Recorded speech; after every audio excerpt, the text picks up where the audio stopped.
So what if you're not into succulents and you don't have a very hot spot that you want to put your hanging baskets? What are the other options? Well, here you go. If you've got a shaded area, when I talk about shade, it could be deep shade or it could just get light, so no direct sun. If you've got that situation, then try one of these guys. It's called Selaginella. I mean, look at it. Yes, it is in a pot. I mean, there it is. But that in a basket would look just fantastic. And you know, if you're one of those impatient gardeners and you want that instant look, you grab one of these, pop it in your hanging basket. Looks like it's been there for years. It's a good option. When it starts getting a bit too long, all you got to do is give it a bit of a pruning. Remember to feed it with some liquid pot plant food and you're good to go. So this is for a well-lit area, as long as it's light, no direct sun, or into quite a shaded area. Another option for shade is this beautiful guy over here.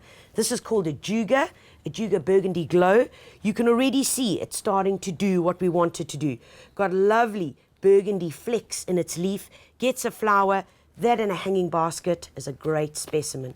Also good for deep shade, deep shaded garden, or into an area where you want to hang the basket, which is not going to receive any direct sun. Remember, it's not direct sun, it's just light.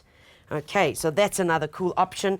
Also, for a bit of shade, this fantastic guy, indigenous, called Plectranthus, lemon and lime, and you can see why it's called that. I mean, in that, beautiful contrasts against it. Also, by nature, it's a trailing plant. We've used this once before in one of our makeovers, and you remember we used it as a ground cover, because that's exactly what it'll do in the garden. But if not, in a hanging basket, it will just cascade over here. When it gets too long, give it a bit of a prune, and away you go. But really electrifying colors, and certainly a plant that's a no-nonsense guy.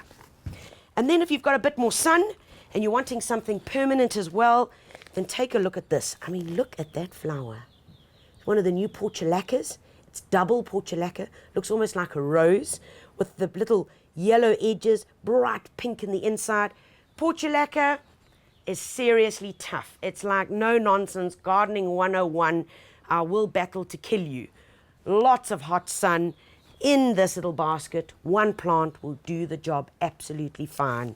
And then we've got its other little relative, cousin of it, the single-flowered portulaca. You can see all of this is buds. All of these guys are buds here. They really do go on and on and on. They're great performers in the garden, in containers, and of course in hanging baskets. Remember, we've shown you permanent options here for your basket. And of course, if you go along to your local garden centre and you ask them, please can I have something that's just going to give me loads of colour just for the season, then you're wanting to look at bedding plants, summer bedding plants or winter bedding plants, whatever the season is, that you can just pop in here, whether they're pansies, whether they're some salvias, or whether it's just some alyssum. The choice is yours. And the great news about it, you can just interchange it as you're going along.